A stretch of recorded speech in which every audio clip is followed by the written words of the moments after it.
somebody was able to steal $1 million from one bank, puts an entire company and their workers in jeopardy, you would say, no way, not $1 million. Yeah, $1 million. Here it is. On December 22nd, 2022, over $1 million was fraudulently ACH'd out of mine and my husband's business checking account. My name is Stephanie Kelley. My husband and I own a commercial glass company in Metro Atlanta area, and we are sharing our story in hopes to help bring awareness to how severe and overlooked bank fraud has become. In early December, there were multiple fraudulent credit card charges made on one of our Regions corporate cards. On December the 21st, I received a phone call from Regions Bank at our office, or so we thought it was, because it came up Regions Bank on our caller ID. And we spoke with a gentleman by the name of Jonathan Brewer. He then sent the Regions pre-recorded authenticate phone call to our phone for us to enter our security password to verify our identity.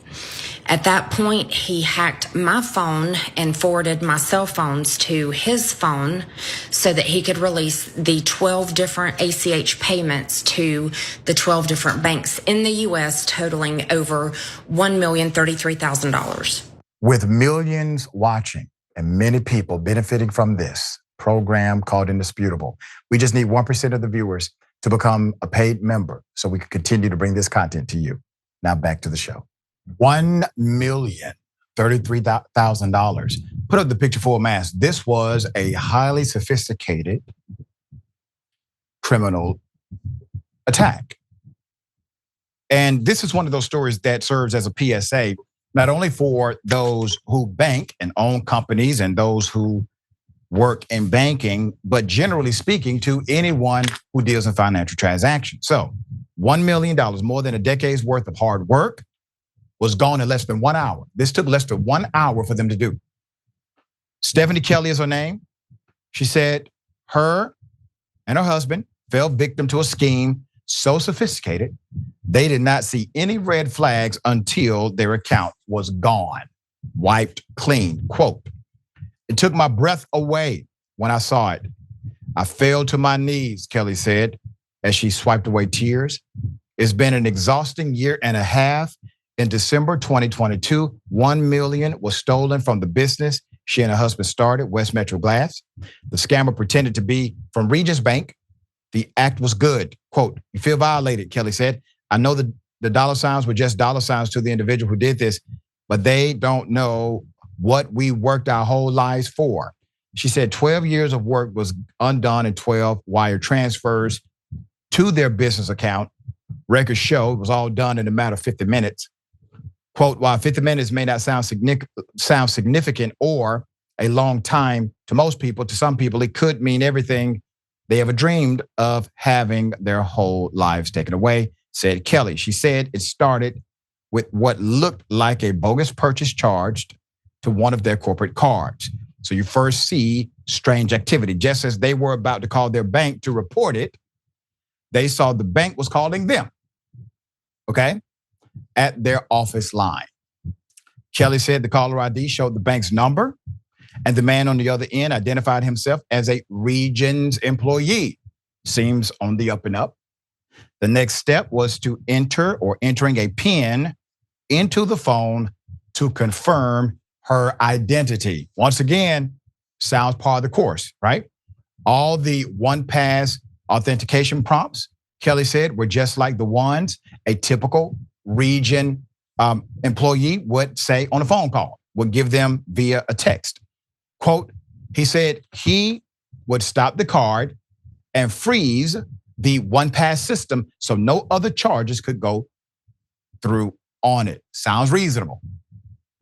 She thought her problem was solved, but that's when she realized her phone was acting up as it could not receive incoming calls. Then they noticed another purchase on the card they were assured was stopped. So this time, Kelley called the bank herself. Quote, "I called the number on the back of the card and we explained everything to her.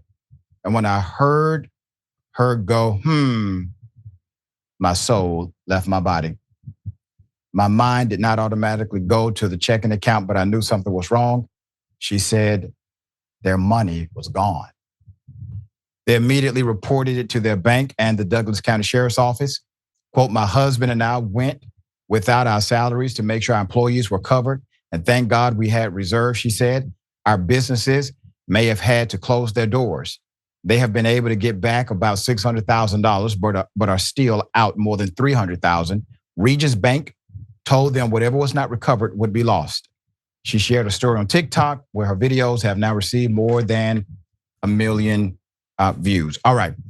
This was a very sad story. Obviously, it could have been much worse. This was a saga that could have put a lot of people out of work. We are familiar with this company in the Metro Atlanta area. But the fact that the campaign against this company was so successful in that 50-minute time frame is indicative of protocols and safeguards that definitely should be in place. Because you have to imagine, if anyone is transferring $1 million from a bank account, and this is not their traditional behavior, that there's an algorithm that will say, oh, wait a minute, you got to stop. We need to verify some things. You have never done this in the history of the existence of this account. Why are you transferring $1 million in less than 1 hour with 12 transactions? Regis Bank did not question it. The bypass was already set because of the initial con that was done. And according to Regis Bank, well, they're probably not going to get any more than the $600,000. So Jordan, I didn't know that banks still allowed this without a direct person being at the bank. On one of my cards, if you charge more than $500, I have to go through so many prompts on this damn text message in order to get that $500 approved because it's outside of what I normally would spend at one time. So how did the $1 million thing happen? All right, what say you? That's a great point. At some point and at some threshold, you would think that the bank would do something about it or require an in-person arrangement. That is kind of scary to think about with the sophistication of these types of cons. I have a friend, the spoofing of the phone number thing is really alarming. I have a friend who a couple of years ago got scammed because they spoofed the number for his bank and he had that number saved in his phone. So it showed up like that bank. And they had already had his password. They just needed the PIN or the SMS code. So they triggered it, sent him the code. He gave it to the scammers over the phone, thinking he was confirming his identity with the bank. It's really sophisticated.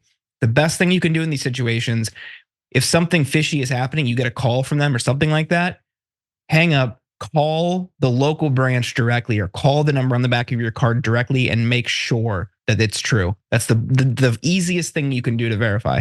That's right, well said. And that was the encouragement, obviously, from this reporting that the best thing to do is to tell the person, listen, I don't want to say I don't trust you, but I got to hang up. I'm going to call the bank myself. If that person is a legitimate employee of the bank, they're going to completely understand, all right?